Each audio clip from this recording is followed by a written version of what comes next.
कसे करत असताना आम्ही तो अहिंसेच्या साधनानेच करू. आणि म्हणून या जे जे हिंसेचा वापर करतात त्यांचा, ते आमचे बंधू जरी असले, ते आमचे भाऊच आहेत, पण ते चुकीच्या मार्गाने चाललेले आहेत. या चुकीच्या मार्गाने चाललेल्या लोकांना आम्ही विरोध करू, त्यांच्याशी संघर्ष करू, गरज पडली तर त्यांचं डोकं फोडू, पण त्यांचा द्वेष करणार. काय द्वेष करायची गरज नाही. आणि द्वेष केले तर तुम्ही क्रांती पण करू शकणार, कारण तुम्ही कोण आहे तोच तुम्हाला कळणार नाही, तर तुम्ही काय क्रांती करणार. सगळा गोंधळ, क्रांतीनंतर सगळ्या गोंधळ होतात. आपण काय आहोत हे जर कळलं नाही तर क्रांती यशस्वी होत नसतात. आणि मग क्रांती स्वतःच्याच मुलाला खाते, स्वतःच्याच अपत्यांना खाते, असा इतिहासाचाही दाखला आहे. तर ते होऊ द्यायचं नसेल आणि क्रांती यशस्वी करायची असेल तर क्रांती हे केवळ अहिंसेनेच करायला लागेल. आणि म्हणून हे पुढची जी सगळं तत्व आहेत पंचशीलाची, ही समाज धारण्याची तत्व आहेत. मी हिंसा करणार नाही हे समाज धारण्याचं तत्व आहे. मी चोरी करणार नाही हे समाज धारण्याचं तत्व आहे. खोटं बोलणार नाही, खोटं बोललं तर, आणि समाज धारणा करायची असेल तर सगळ्यात पहिल्यांदा लोकांचा विश्वास पाहिजे ना. तुम्ही खोटं बोलत असाल तर विश्वास कसा टिकेल. तुम्हाला नेता व्हायचं असेल तर खरं बोलावं लागेल. आणि तुम्ही खरे बोलणारे नेते नसाल तर लोक तुमच्यावर विश्वास ठेवणार नाहीत, नवीन समाज धारणा होणार नाही, आणि राजकीय क्रांतीविधी काय होणार नाही, अस्पृश्यांना दिल्लीत सत्ता बित्ता काय मिळणार नाही, कोण बहिजी असेल भाऊजी असेल कोणीही पंतप्रधान वगैरे होणार. आणि समजा झाले तरी सुद्धा त्यांच्या राज्यामध्ये अॅट्रॉसिटी व्हायचं थांबणार. साधी गोष्ट आहे. जे युपीमध्ये झालं 5 वर्षानंतर पण अॅट्रॉसिटी थांबल्या नाहीत, उलट वाढल्या. असं व्हायचं नसेल तर आपल्याला नवं समाज निर्माण करायला लागेल. आणि हा नवा समाज निर्माण करण्यासाठी धम्म दिलेला आहे. आणि ते बाबासाहेबांचं पानानं ओळ न ओळ वाचली तर तुम्हाला कळेल की हा संघर्ष उभा करण्यासाठी ते बुद्ध आणि धम्म पुस्तक लिहिलंय. पहिल्या पानावरती, बुद्ध आणि धम्माच्या पहिल्या पानावरची जी चर्चा आहे ती वाचली तर काय तुम्हाला लक्षात येईल. पहिलं पॅराग्राफ हे आहे प्रकरण, कुळ. आणि या पहिल्या कुळाच्या प्रकरणामध्ये चर्चा कशाची माहितीये का. बुद्धाच्या काळामध्ये राजकीय व्यवस्था कुठली होती. कुळाच्या ह्याच्यामध्ये बाप कोण होता, बापाचा बाप कोण होता त्याची चर्चा करायची ना.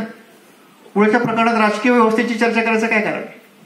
पण बुद्ध आणि धम्माच्या पहिल्या प्रकरणामध्ये, पहिल्या याच्यामध्ये राजकीय व्यवस्था कुठली होती, कुठला संघर्ष होता आणि बुद्ध कुठल्या पक्षामध्ये होता त्या काळातल्या राजकीय संघर्षामध्ये, ही मांडणी जी लक्षात घेतली तर तुम्हाला लक्षात येईल की राजकारण हे अटळ आहे. आणि धार्मिक भावनेने राजकारण करणे म्हणजे काय तर द्वेष न करता राजकारण करणे, हिंसा न करता राजकारण करणे. आणि हे राजकारण आपण जर उभं केलं नाही तर आंबेडकरी समाज घडणं शक्य नाही, बौद्ध समाज घडणं शक्य नाही. आणि बौद्ध समाज घडला नाही तर जात नष्ट होणारी राजकीय क्रांती पण होणार नाही. कारण राजकीय क्रांती झाल्यानंतरच अर्थव्यवस्थेचं सगळं पुनर्वाटप होणार. तुमच्याकडे राजकीय सत्ताच नाही, ताकदच नाही तर तुम्ही किती जरी म्हटला की जमिनीचं काय करा, राष्ट्रीयकरण करा, तर जमिनीचं राष्ट्रीयकरण होऊ शकत नाही. आर्थिक सत्तेचं फेरवाटप होऊ शकत नाही. आर्थिक सत्तेचं फेरवाटप राजकीय सत्तेनंतर होतं, राजकीय सत्तांतरानंतर होत असतं, राजकीय क्रांतीनंतर होत असतं. आणि राजकीय क्रांती करण्याची ताकद नसताना तुम्ही किती जरी मागण्या मांडल्या, मोर्चे काढले, जमिनीचं राष्ट्रीयकरण करा, राष्ट्रीयकरण होणार नाही.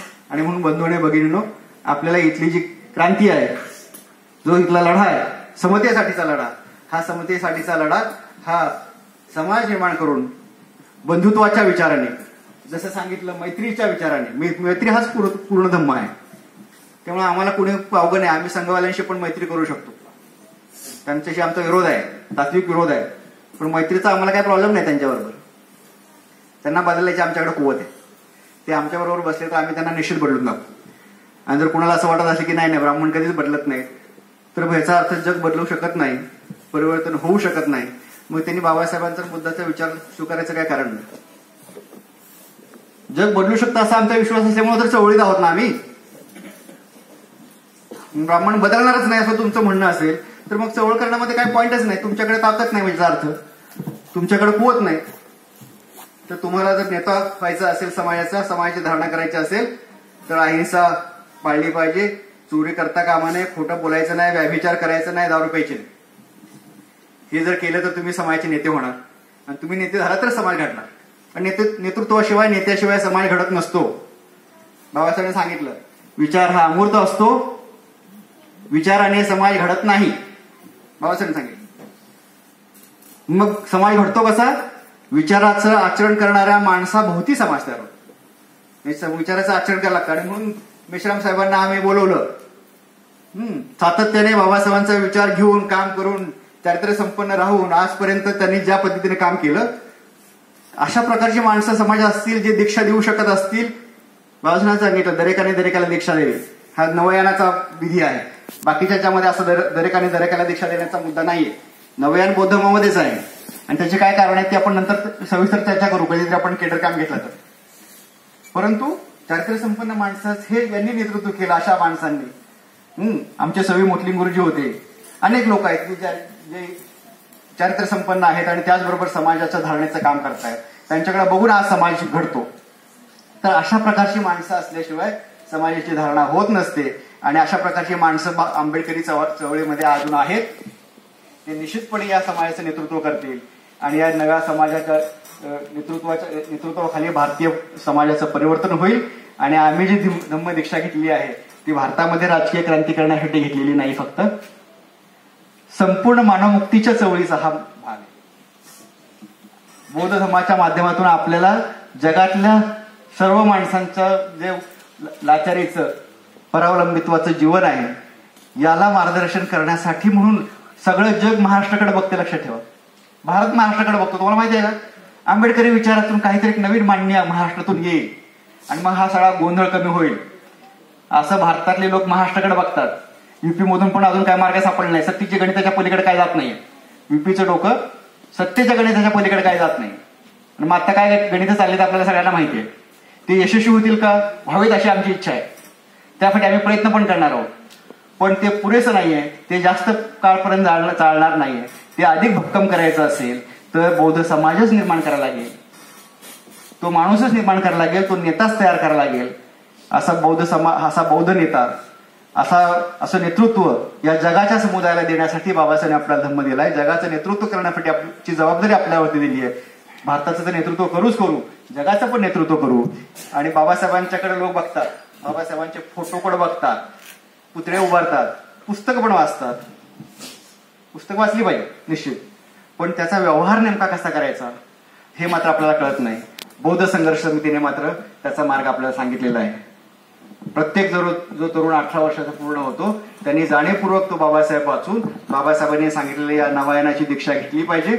आणि दीक्षा घेणे म्हणजे परिवर्तनाच्या लढाईमध्ये जगाचं नेतृत्व करण्यासाठी उतरणे. मग आपल्यावरती आपोआपच बंधन येतात. नेतृत्व करायचं ठरलं की आपोआपच बंधन येतात. गल्लीचं नेतृत्व करायचं असेल तर 1-2 तासाचा त्याग करावा लागेल.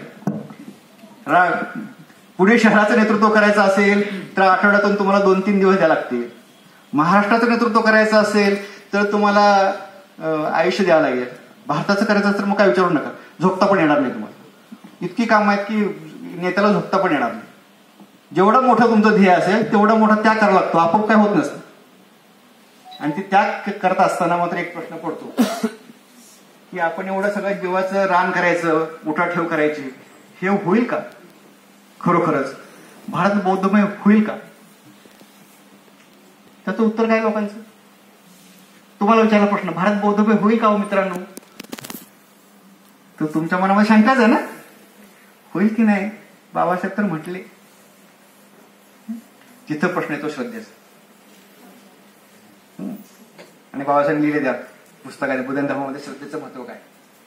आमची श्रद्धा असेल तर श्रद्धा जेव्हा आमची ध्येय ठरलेलं आहे आणि ते आम्ही पहिलं पाऊल टाकतो, पहिल्या पायरी, त्या पहिल्या पायरीवरती श्रद्धा आणि अंधश्रद्धेमध्ये काय फरक नाही. ते ध्येय साध्य होईल की नाही आम्हाला माहित नाही, परंतु ते ध्येय साध्य होण्यासाठी पहिल्या पायरीवरती मला श्रद्धाच बाळगावी लागते की नाही माझं आयुष्य जाईल, कदाचित माझ्या आयुष्यात यश मिळणार नाही, त्याच्यातून मार्ग तयार होईल आणि मग पुढचं जे कळस बांधायचं काम बाकीचे करतील, पण मी माझं काम केलं पाहिजे अशी श्रद्धा नसेल तर मग या चळवळीमध्ये कोणी उतरू शकणार. आणि ही श्रद्धा असणं फार आवश्यक आहे. आणि श्रद्धा कधी निर्माण होते असा सर्वात महत्वाचा प्रश्न. श्रद्धा कधी निर्माण होते? बाबासाहेबांनी त्याची पण चर्चा केली आहे. सगळ्या प्रश्नांची चर्चा बाबासाहेब निर्माण केली आहे. श्रद्धा नीती पवित्र कधी बनते? श्रद्धा का महत्वाची आहे? तर श्रद्धा निर्माण करायचं जे काम आहे ते आपल्या आयुष्याला जर कोणाचा आधार मिळत असेल, आपल्या आयुष्याला हातभार लागत असेल, आपलं जीवन सुरक्षित ठेवण्याचं काम कुठल्या गोष्टीनं होत असेल तर त्या प्रक्रियेतून श्रद्धा तयार होत असते. आणि मग आपल्याला आपला समाज, बौद्ध समाज, नवीन बौद्ध समाज जो उद्याच्या जगाचं नेतृत्व करेल असा घडवायचा असेल तर असा समाज हा सश्रद्ध लोकांचा समाज असला पाहिजे. आणि हा श्रद्धा म्हणजे मूर्तीवरची श्रद्धा नव्हे, बाबासाहेबांच्या फोटोवरची श्रद्धा नाही, किंवा बाबासाहेबांच्या विचारांवरती पण श्रद्धा नाही. विचार तर आहे, ते सर्व पहिल्या पावलामध्ये विचार तुम्हाला करायला लागेल, पण मग श्रद्धा कशावरती ठेवायला लागेल?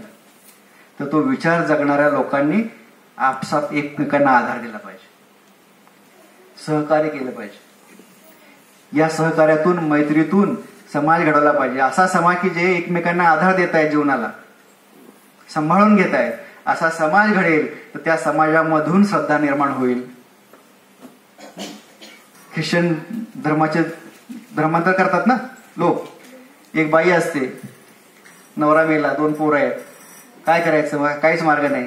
जाते त्या चर्चचा आश्रय घेते, चर्च तिला आश्रय देतो, 2 पोरांच्या शाळेचा शिक्षणाचा खर्च करतो, त्या बाईचा खाण्यापिण्याचा खर्च करतो, आणि मग ती बाई श्रद्धेने ते चर्च धाडतात. तुमच्याकडे दुसऱ्यांच्या जीवनाला आधार देण्याची कुवत नसेल तर तुमची श्रद्धा निर्माण करू शकत नाही. त्या चर्चमध्ये त्या बाईच्या जीवनाला आधार दिला जातो, तो जीसस तिला पावतो, मग श्रद्धा तयार होते. तुमचा देव पावत नसेल तर श्रद्धा निर्माण होऊ शकत नाही. आणि मग विहारामध्ये आल्यानंतर तुमचा देव तुम्हाला पावला पाहिजे, आणि तुमचा देव पावायचा असेल तर तुम्हाला समाजाच्या आधारे दुसऱ्यांच्या जीवनाला आधार दिला पाहिजे. आणि हे जर तुम्ही कराल मित्रांनो, तर या देशातली क्रांती आपण निश्चित यशस्वी करू. बौद्ध संघर्ष समिती हा विचार घेऊन चाललेली आहे. तुम्ही नवयानाची दीक्षा घेतली आहे, ही एका अर्थाने बौद्ध संघर्ष समितीची दीक्षा घेतलेली आहे. ही पण बाब लक्षात घ्या, कारण या पद्धतीने बौद्ध धर्माची मांडणी तुम्हाला कोणीच करताना दिसणार नाही. अजून नेमका बौद्ध धर्म कुठला, आंबेडकरवाद म्हणजे नेमकं काय, ह्याच्यावरतीच वाद चाललेला आहे. तर बौद्ध संघर्ष समितीने आंबेडकरवाद म्हणजे काय याची एक निश्चित भूमिका मांडलेली आहे. तर ही भूमिका आपण लक्षात घ्यावी, आणि त्याचबरोबर या जग बदलायच्या कामामध्ये आपण सर्वांनी आता दीक्षा घेतली आहे तर झोकून देऊन काम करावं, एवढी मी आपल्या पूर्ण अपेक्षा व्यक्त करतो आणि आपल्या सर्वांची रजा घेतो. जय भीम, जय बौद्ध.